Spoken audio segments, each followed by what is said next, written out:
No, I wanted to go today badly, but because I want to do 7 Malikos in 7 days. Yeah. But today it didn't happen. So I went winging. I used one of the new 4.5 meters. Alex said you should use 3.5. I was like, no, I'll use 4.5. I'm used to that. Like feel like fully, like jacked and loaded. Just ate it all away. But it was fun. I just went outside and then I was like, Where is it? How far out you go? How far? What size was the break? I don't know. It's just fucking windy. Oh yeah. It's just what. Do you wing all the time? No. No. No. How long have you been winging? I think I had a memory on Facebook pop up yesterday that I bought my first wing 2 years ago. Yeah. I got a duotone and then sold that when the Go For wings came out. And probably 12 months ago was the first one winging the surf. Yeah. And that was fun because you could like whip yourself in. Yeah. Did you take to it right away? No, I don't like it. I like it. Sorry, don't get me wrong. I like it. No, listen, man. If you didn't, there's things I've done that I love doing that I didn't like when I first did it. I was like, this is stupid. Yeah, no, it's my last resort. Like I don't wake up in the morning and going, I can't wait to go winging today. Yeah. And it's like it was windy. I'd missed the downwind train.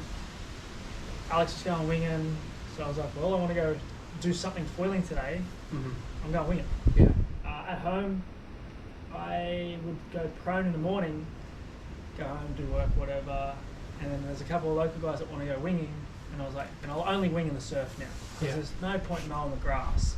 Unless, like, I was mowing the grass on a lake one day, and I said to Ollie, one of the young guys at home, I went, boy. He's like, so am I. I was like, I'll race you upwind to that yellow marker. There you go. God, that was fun. Yeah. Oh my God, Yeah. it was so much fun. I beat him, and then on the next one he beat me, and I was Yeah. like, damn. Did you do a third? Nah, Oh, come on. cooked. We were cooked. Well, you know, what? So that's what drives you is downwinding, foiling. What drives a fire? Something new, The challenge. surfing. So for me, right, so been in the foil industry, been in the paddleboard Oh, industry. and go through what you do too. You surf, you stand I up don't paddle surf. You stand up paddle surf a little bit, don't you? Yeah, I compete in that. Yeah. Yeah. So I don't surf, I don't own a surfboard. After watching a recent film, I said to my partner Alicia, I went, wouldn't mind surfing again. Yeah. I never really did it. I went bodyboarding to mal riding to sup to foil, every foil discipline, back to bodyboarding because my partner's like, she charges on the bodyboard and taught me bodyboard for Christmas. Yeah. So then Basically, she's basically going, spending some time with me. well, yeah, she goes longboarding and a little bit of sup, getting into foil, not really kind of, but she will. But then she bought me a bodyboard and a good one. When I saw a price tag, I wasn't supposed to look at it, but I did. I was like, oh. What was the price? I gotta know. $1,000. No, 500 Aussie for a bodyboard. Yeah. Like, bodyboards aren't, well, I didn't think they were $500. Thought they were like 200. Have you used it? Yeah. Is it great? Yeah, Did it's you use so it and go, sick. this is worth $500? You know what? It's blue on the bottom Yeah. and red on the top. You got flippers too, yeah?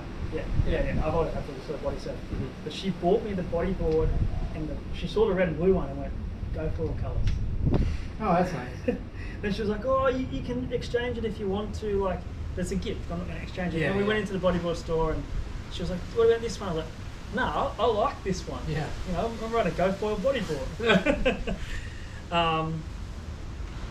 But no, I compete in stand-up paddle surf, specialising in... What size board do you ride? Stand up Yeah, paddle? specialising in 10 foot plus. Yeah. So Right. 10 plus, what's the width? So I was, when I was previously riding, like for the company I worked for a while ago, I was riding 25 inch wide. Yeah. Then I had Sonova, about 26 wide. Yeah. And then being sponsored by Dave Palama, they only come in 28 wide. That's the narrowest. And I asked him for a custom and he said, just ride my 28. And I went, okay. Yeah. And the first contest I went in, I won. The second contest I went in, I won. You go, this is a badass board. It's such a sick board. Yeah. And I have... What size? Do you have all sizes? I've got a 9 by 28 and a 10 by 28. What do you gravitate to? 10. Mm-hmm. Surprisingly, I huh? love my 10. Yeah. And that's what I guess specialise in. Like last year, I did 7 contests. Yeah. I came first in 5 of them. the one that I came second in, I came second to Ray Glee, who's, you look him up on YouTube. Ray Glee, Australian badass. oh, he's in his 60s and he's been sponsored by McTavish for 40 years. Jeez. And I said to him, it's an honour to surf against you. Were you watching him? Were you like, was it Yeah, like I asked him when questions. Jordan hits a quarter, everybody watches him play, they don't guard him? Were you just like, wow? I watch him and I ask him questions if it's the vibe's okay. If it was only a really small day. Yeah. But I ride my 10s off the tail, like throw them around a fair bit, and then I walk every now and then. More shortboard style. Exactly right. But Twinkle Toes, on the other hand, does cross steps all the way up. Yeah. You know, has his heels Drop over. in, Yeah. step back to a turn, all the way up to the nose. Incredible to watch. YouTube Ray Gleave, McTavish, or I'll Ray check it Gleave out. surfing. Oh my god. Yeah. Yeah. And then the other one was state titles, and I just, anyway, I don't want to get into that. It was the first time they've used priority system in the state titles, and in the shortboarding, the under 10-foot one, there was a call made against me, which was fucking bullshit, and it just fucking peaked. How me. does priority work anyways? I don't know. It just, It's just confusing as shit. yeah, it's 4-way. Like, I get it, but anyway, we won't go into it. There's three of us are in the lineup. We're in a heat. Do I get the first wave? Do you get the first No, wave? it's open at start. Okay. And then whoever catches the wave first, they go to end of the line. Yeah. And then those two battle out. So then, So people could let great waves go so that they could totally fuck your day, kind of. that's what happened to me. Yeah. Yeah. So, and then I just was in the wrong mindset for my 10-foot hit the next day, and then I basically didn't even, usually stay around and watch to the end of the contest. I went home. Yeah. I was over it. And I'm not, this year I'm not doing the state titles. First time in 12 years. But it's because So do you gravitate more to the free roaming the ocean Maliko runs, or stand-up paddle surfing? I love stand-up paddle surfing, but I don't necessarily go and do it all the time. Yeah. I'll foil. Like every day. Foil's your priority. Yeah. That's where your heart is. At the moment, yeah, because Yeah. I've done so many years of paddleboarding. Yeah. But paddleboard competing, paddleboard competing, there's something about it that I'm competitive. Yeah. You know, like when I caught you down the other day and I was like Florida boy staying behind me. And then the other day when you beat me, I was pissed. You know, he came up the water and he was like, watch you he was guys like, come in the last part, Yeah. and even though you guys stop at the breakers, Yeah. right? You stop the clock at the breakers. Yeah. All you fucking guys are going crazy trying to get in front of each other at the last part. Like Gabby's like, Yeah, the only reason Gabby was kept going was because she could hear me behind her going, Yeah. "Oh, gotcha, I'm Yeah. coming." and then Gabby came off foil and Max was behind her and she was hustling. But she caught this wave beautifully and just rode it all in. But it's cool to watch the energy at the end because you just did 10 miles. But You gotta finish strong. Yeah, you're not trying You to do. win. It's not a You have competition. to finish strong. Yeah, but you want to pass each other. Like yesterday or the day before, whatever day it was, I don't know. I stopped at the mountain. Yeah, I you sat stopped. down. You stopped to stop your watch. I sat down so it would stop the wave I was riding. Yeah. Then I was like, why did I do that? Yeah. Now They gotta now work your ass I off had to to get get back up up. and catch everyone else, and then by the time I come to the ramp, I felt like I was behind Yeah. because I didn't fly around the corner at the ramp like everyone else. Now, how many downwinds do you get a year in Australia? I haven't been downwinded that long. My first ocean downwinder was in September here. Yeah. Yeah. Maliko. Yeah, Malika. Paddle at Malika for my first ocean And you run. crushed it. Yeah, I killed it. Yeah. What kind of time did you take? I'm not sure. Like I just wondered. 50 minutes maybe? Yeah, that's fast, man. Yeah, 50 Were minutes. you addicted? Was it like a drug? Love at first sight. Holy shit. Well, I guess. Did you guys watch my podcast I did the other night? With Dave Lama?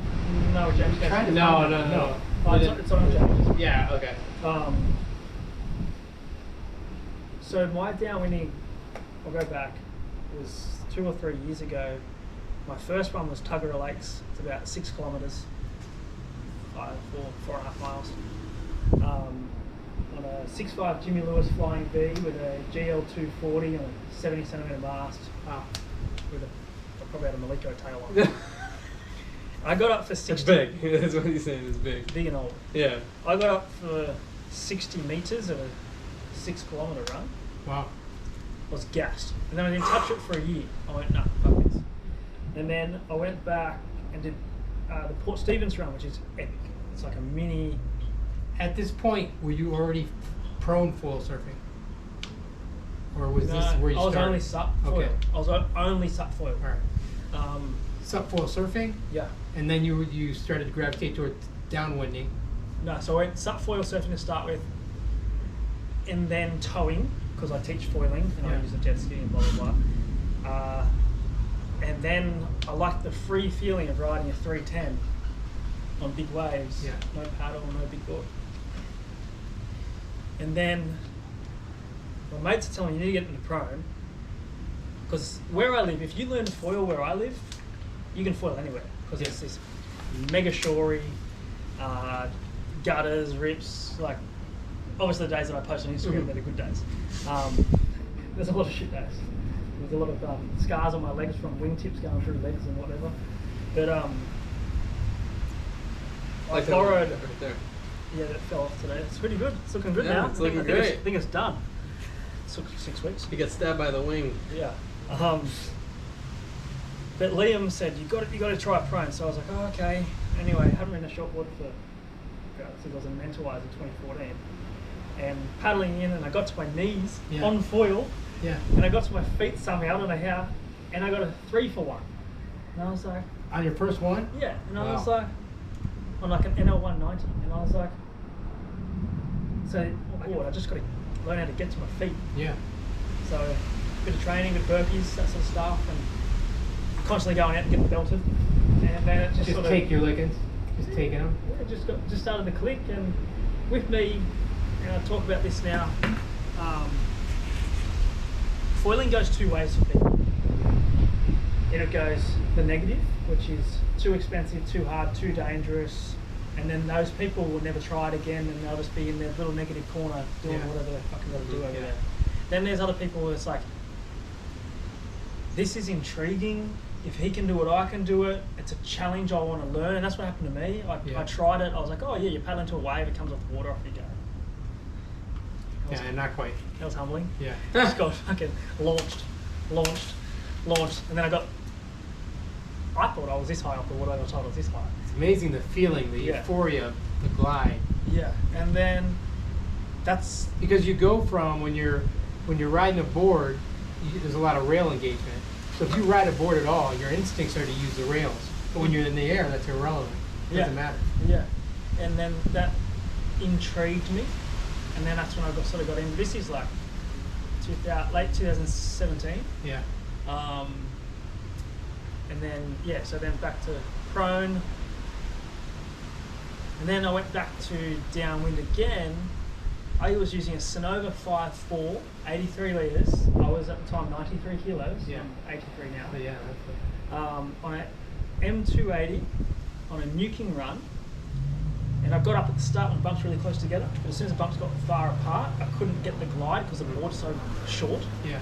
and I ended up paddling on my belly for about an hour, a crosswind, Jeez. on this shittest day. It's good to hear that you had these struggles though. Oh yeah. For me, like hearing it, because I'm new to it, and I know like when I went out, There's no easy. it's so fucking humbling. Like on a performance sup, I go out catch a wave, get a little respect, and get in the lineup and get in Yeah. the mix, and people won't say shit. You know what I Yeah. mean? Yeah. I can't do that on foil. Foil, I just basically am just like my head's bowed. I'm like a dead starfish on the Yeah. fucking board, just trying to get my bearings. Yeah, it's downwind's hard. Like I'm not gonna lie about it. I say that I'm probably one of the most honest people Yeah. when it comes to being realistic about foiling. Like I'll tell you, it's hard. Yes, it's dangerous. You can fall off. You can hurt yourself. I teach it, so come get a lesson with me, then you probably won't get as hurt. But no, I paddled a crosswind this day for. It might not have been an hour. It felt like an hour. Yeah. And I got to the end, and it was a terrible day, and there was 2 young girls, maybe, I don't know, a little bit 13, I don't know, 14, having hot chips, fries. Yeah.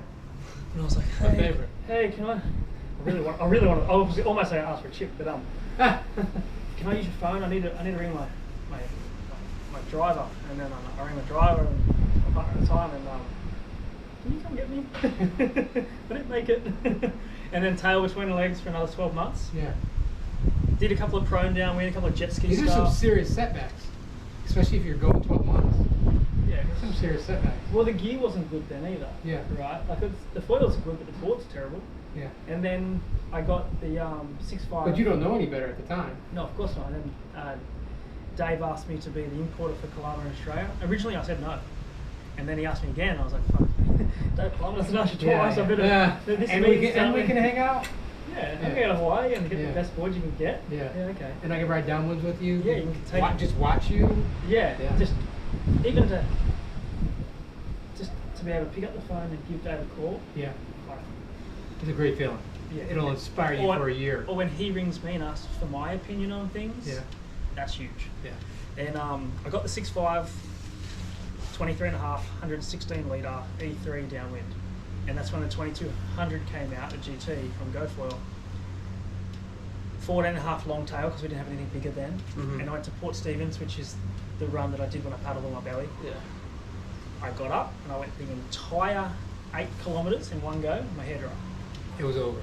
And I just went, oh, It's drive me back to the start, Yeah. I'm going again. And I went again, I did the whole thing, I fell off once. Whole thing, I felt like I fell once, my legs were cooked. And I was like, I'm on, I'm doing it, I'm done, this is me. And then I did a couple of those Tuggerah Lake runs, the first one I ever did. And I was sort of overtaking and getting up quicker and finishing before a lot of the guys that have been grinding for Yeah. a long time. And I put it down to the gear makes a huge difference. Obviously the ride of the discipline, the mental game that it is. lines and But having a dedicated downwind, or it's not a dedicated downwind board anymore because I use it for surfing and for winging and for prone on really small days. But at the time, 23.5 was narrow. Yeah. It's not narrow. Yep. And the 2200 to match the foil to the speed of the bump just clicked. And then when I came here in August, and Dave took me for my first Maliko run, first Dave puts me on a Barracuda prototype, so Yeah. narrower than what it will be available, or similar to the middle size it's going to be available.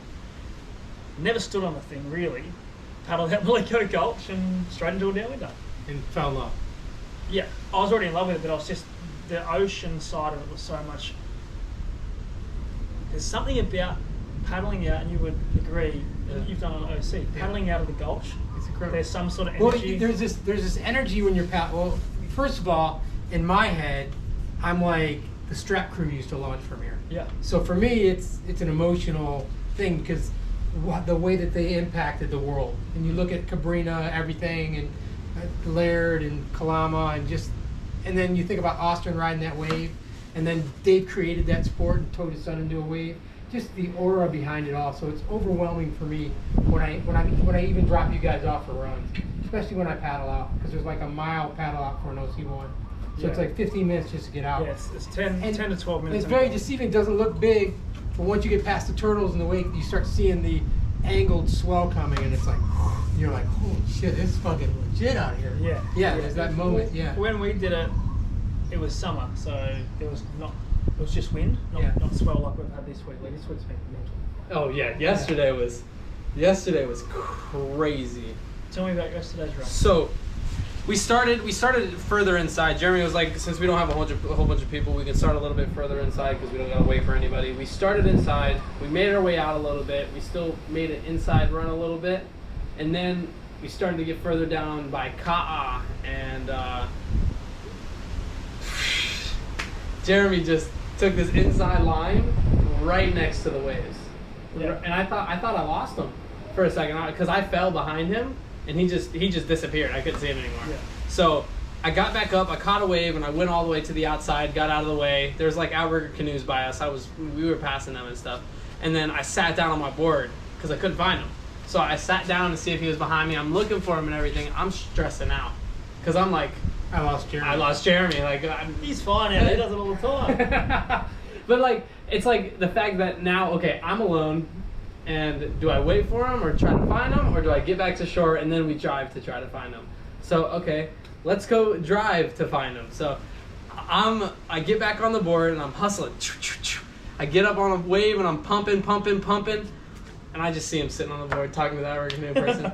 Yeah, he's fine. he's like, What did you worry about it? and I'm like, Jeremy, I literally thought I lost you, bro. He's like, I thought I lost you. Yeah, I thought that's what he would have said. He thought he lost you. He was like, I thought I lost you. So he was worried about me too, but it was big yesterday. Yeah, it was big. Yesterday I was on another board. A different one? A different one again. Yeah. So 5 Malikos this week, 4 different boards. Yeah. Yesterday's one was the most extreme of the lot of them in both its length and width. I know. Yeah, I got you. I was similar situation with you and Jeremy. I was with Alex the whole way, and Tomo was working around. And He just comes and goes. Tomo all over the place? Yeah, he just comes and goes as he pleases. His minty green board, chocolate mint, I call that thing. I do too. The chocolate swirl. Yeah, And I was going left, and the lefts were really fun because I had more north in the swirl yesterday. Yeah, it did. Yeah, it was fun. And then I hear a wave break, and I look to my left, and 50 meters away, there's a breaking wave, and I went, that's not good. So then I flicked off the back of the one I was on and started pumping vigorously out to sea. Like I was Straight pumping out? for 5. You going straight out? No, crosswind. Like the wind was trying to push me the other way, and I was going out. Where you to get sea. all that lift from the side waves, and then you lose it, and then you get it back. And your right leg go like this, because the wave's going like this. And you're going straight out. So this is what happened. I've already told this story today on another video thing that we did earlier. Was I'm pumping out to sea, and I get over this swell, and then I see this monster. Like this, this thing was the biggest lump of water I have. I've seen bigger when I've been towing, but that's you got a jet ski to get out of there, right? Yeah. This thing was like capping at the top almost, and I was just literally just went to myself, oh no. And I said, this is not good. And then I got over it. So you're pumping up. I was going uphill. You're going up. Yeah. And I got over it, and I was like, oh god. And then I got on this big one, and the thought that went through my head was, if I die, who gets all my stuff? That's the thought. I thought, who gets my stuff if I die out here?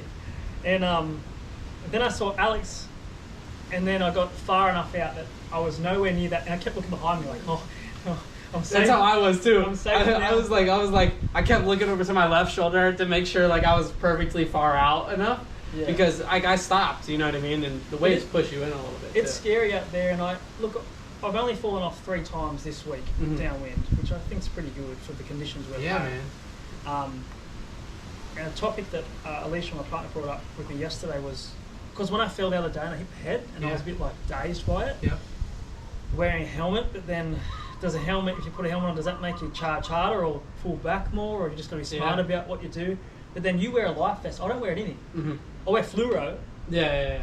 But I don't wear a life vest. You know, Jeremy's very big. One thing I noticed about Jeremy versus everybody else, he's so safety conscious. Yeah. He doesn't play around, man. No, of course not. I mean, he's got all his stuff dialed, and people he takes out, he's make sure that they're dialed as well. Yeah, so because even my crew that went out, the outrigger crew I'm with, none of them wore PFDs, just leashes. Yeah, so always wear a leash. Vamo look after me in my leashes, and but I said to Alicia, I think when I get home, I'm gonna buy a life jacket. Yeah, but Kobe's the best. That's what I'm gonna get. Yeah, I'm gonna get the pink one because that's the only color of fluoro I don't have. Besides my leg rope, they're pink. It matches. Yeah, and start wearing it no matter what, because you just don't know. Even if you're stuck in the water out there and something happens and you don't have hydration, I mean, it's just the little stuff that's going to get you. I wear my backpack. I wear a Camelback, a fluoro yellow one, has my phone in it and water. So I've always got water. It doesn't matter how long the run is. I've always got water. And then because at the end, if you get locked out of someone's car, or you can just drink and everyone else is sitting around puffing. I think I'll wear a life jacket. I do get you better wear your orange hat.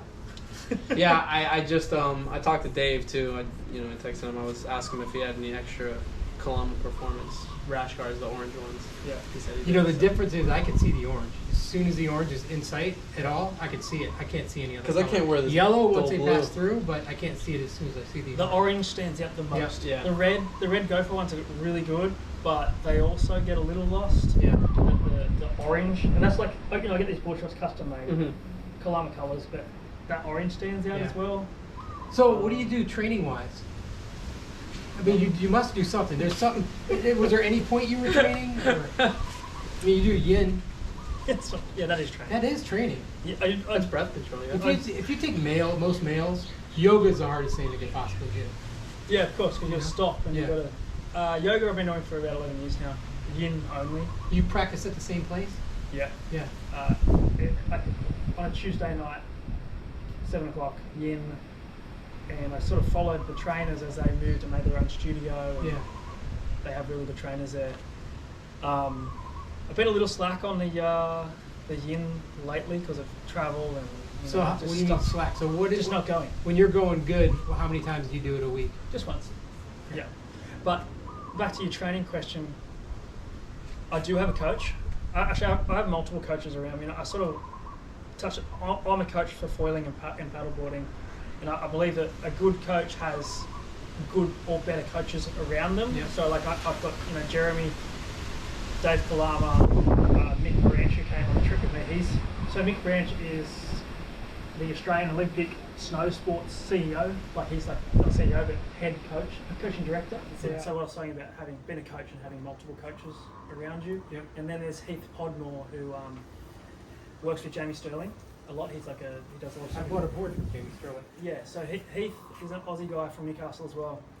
He was my coach last year for the paddleboarding stuff, and we were training twice a week. I would be tested urine and saliva before every training session for pH, blah blah blah. We did sauna and ice exposure, like 110 degree sauna, 15 minutes, 3 minutes in the ice at 10 degrees, and that was like a resilience training thing. A lot of breath work and then underwater training. So it really sort of excelled me as... So underwater training, breath.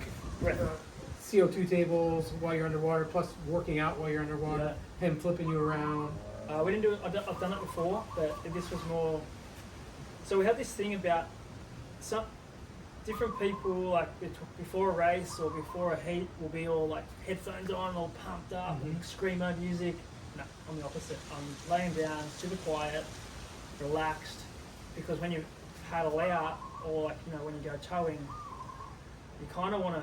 If you're heightened, I find you make shit decisions. Plus, and I That's totally very agree, true. I totally agree with that concept. When I used to powerlift in the Army, in Korea, guys used to get psyched up before they went. And I always felt like if you get psyched up before you go, your energy only has one way to go, and that's down. Yeah. If you stay as calm as possible, even if you're borderline don't want to be there, the energy only has one way to go. And that's why people have some of the best workouts of their life when they don't want to be there. Because their energy is starting at such a low spot, and when it builds up, it's like a crescendo, and it's like a fucking, the momentum is phenomenal. Yeah, and I got taught that with Nan Baldwin, was when you're paddling out, and this is a breath coach as well, you're paddling out and you know you're going to get one in the head, don't look at it. Just look down, look up, it's coming, keep paddling, out, and then it's coming, okay, here it goes, and then stack. Yeah. And then go under and hold, because you've got it all in you, right? And then come out and then release. But what I was doing with Heath was we're doing full inhales, swim underwater, like fluid, slow as fast. Yeah. And then we do it with that, we do it with weights, we do 5 kilo on the chest and swing with one arm. Yeah. So you had to get to a distance, all on an inhale, and then we do it again on a full exhale. It's tough on an exhale. He likes the exhale. I fucking hate it. Man, it's tough. Exhales Because are rough. it's They're rough. it doesn't feel natural, right? No, it's You've been not. taught your whole life. It's not, but what happens is when you get a hold down, what I noticed was I did breath control in the water, but I would go out surfing, and the hold down, the first couple hold downs would kind of freak me out a little bit. But then after a wipeout, you're like, oh yeah, I'm good. So I started doing breath hold push-ups daily and just bringing it into my workout, breath holds all the time. Yeah, I tried it down when I breathe through my nose. Yeah. That's hard. That's rough. That's really hard. And pumping back out, breathe through your nose. When But it you're does surfing. put you in a better sense. Your body relaxes. Yeah, and you feel like you get more go from it because. And then Heath, I haven't done it. He's been telling me for a year to do it. Mouth tape at night, Yes. and so it forces you to breathe through your nose. Are you a mouth breather or a nose breather at night? I don't know. That's Alicia. Yeah. She told me I was snoring the other day. I didn't know I snored, but that was only once. So it's. But You're getting older, man. I dribble, so probably mouth. Just. Yeah. So where do you see yourself going in the next 3 to 5 years? Do you think about that stuff? Like, Big question. man, foiling just... Look, every time you think there's a limit, there's another level of something that comes on down the line. Yes and no. So I have this different philosophy on things, I guess you'd call it, is we're taught to go through school, go to university, get a degree or whatever it is, get a job, work 6 days a week, get a wife, get a kid, get a fucking house. And the entire time. Yeah. School, 80 grand for school. Yeah. Yeah. So you're told to do all these things right, and no disrespect to the people who have done their life that way, that's fine. And then you get the 65 and you get your super and you can go and travel, but you're too fucked to travel because you've fucking just worked for 45 years. You sat in a chair for 45 years. Yeah, literally. Yeah. And then you're too buggered to do anything about it. So for me, school wasn't for me. So I obviously didn't go to university. I started Newcastle's first paddleboard company with 2 other mentors when I was 17. So when I left school. Yeah. And that's the same business I have now. That was your college. Yeah. Yeah. And I learned through life experiences. I've learned a lot of things the hard way. I've lost a lot of money. I've had some really shit things happen to me that you just bounce back. Yeah. So my whole thing is, well, I could be dead tomorrow, so I'm going to live what I can today. So having a plan in 5 years' time, I haven't put a whole lot of... You still have ideas and dreams out there. Yeah, for sure. Like, my whole thing has been I want to keep building my business, and it is expanding. Like, I import for Kalama, import for GoFoil, import for Vamos. I'm sponsored by multiple companies. I get asked to... I coach with Floating Australia. I drive to Queensland and coach with the jet skis for 3 days. Yeah. I wish you were here when we got our license and all that. Yeah, and basically keep doing what I'm doing, keep bettering myself in the sports that I do, keep just being the best version of myself, sharing my passion with other people, which is paddleboarding and foiling. Yeah. Business-wise, we're doing containers at Kalama boards now. I deal direct with my customers for both GoFoil and Kalama because I believe that when you deal direct, the customer gets the right information from the source. Right, and the fact that you believe in the people that own, operate, design the company, that's where it's at, in my opinion. It's never been the product. It's always been, do I believe in that person that's doing that? Yeah, and I don't sell anything or push anything I don't believe in. Yeah. Like a prime example is I had $40,000 worth of e-foils given to me to ride and promote and do whatever. I had Foil Drive given to me at the start, 2 of them, before they were on market. Yeah. What I found with both those products is they're great, they're fun, they're going to suit people, but the amount of fucking screws there were, and Tef gel, and Tape just little fiddly bits, and coming from GoFoil land where there's 1 screw for the front, 1 for the, it just did my head in. And Mallets and you're done. I lost screws and it just did my head in. And I didn't believe in it because it didn't work for me. It will work for other people, but it won't work for me. So therefore I chose not to promote or sell that product through me, right? Same as like, I got sponsored by a brewing company. I don't drink alcohol, but I drink ginger beer. And I said, well, I'll try your ginger beer, and if it's nice, then we'll go ahead with it. And I had their ginger beer, and it was pretty good, so now I get cases of ginger beer. I love ginger beer. I just got turned on to that since I came to Maui. Yeah, it's good stuff. It's refreshing, it's not big. But, so what I'm saying is I believe in the product. Like, and I get to talk to Alex. I stay with Alex and Carla, which is amazing. Here. Dave lends me boards. When I come here, I really shouldn't even bring my brain board. I haven't used it. But I just get gear. So like you said, I believe in these guys, and I know they make the best stuff. That's why everyone copies, right? Everybody copies. Everybody copies. Everybody copies it. Somebody saw Dave's first board and immediately. I see it all the time. Yeah. A lot of people think they're shapers. Yeah. So these guys, Dave and Alex, are at the forefront of design. Like at the end of the day, right? Like Laird Hamilton said it recently in an interview with Progression Podcast. Mm-hmm. He said, "What was the biggest revolution in foiling for you, for Laird?" And he said, when Alex Aguirre made the first GoFoil and gave it to him, and Laird's feedback to Alex was, there's good news and there's bad news. The good news is it's epic. The bad news is you're not getting it back. So Alex basically created what everyone's doing now. Right. So if he was the one who created that, obviously I want to be a part of that. Yeah, it makes sense. Yeah. And Alex is a legend himself, like windsurfing and everything. 100%. Dude. First time he's ridden the one of the new prototype wings, and he goes and wings into this gigantic wave.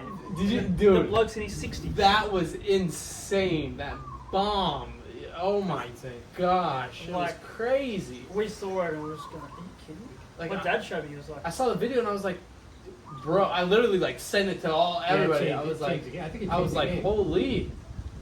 yeah. So being aligned with Kalama Gofoil on the product development of a bit of Kalama stuff, but also like a demo with the leashes and accessories, it's pretty cool. Yeah. Like, so I just plan on keep building my profile, meeting new people, coming back here as often as I can, bringing guys like Jeremy came to Australia and stayed with us recently for an event, and just doing that back and forth sort of Ohana, the whole family thing's pretty special to me.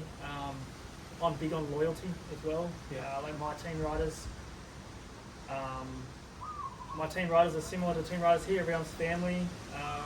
We've had some team riders in the past which don't quite fit into there's that. always people that aren't going to fit. Yeah, which is fine. They find their people elsewhere. Yeah, they can sell flowers. They can find their people elsewhere. But yeah, just building the crew to get bigger, and as you know, travel's more accessible now for people. Yeah. More people will meet more people. I know it's like Instagram's cool because everyone knows each other from their Instagram name, but actually know them by their face and who they are. Like this is the first time we met when you first got here, so you know what I mean. Yeah. I felt like we already knew each other. Yeah, of course. So it's fucking... And it's sort of good. Like, you know, I know like Johnny Hagan, one of my best team rider in Australia, and Gabby, they had banter on Instagram because he sent her a video. She was on a banner that was in my tent. Yeah.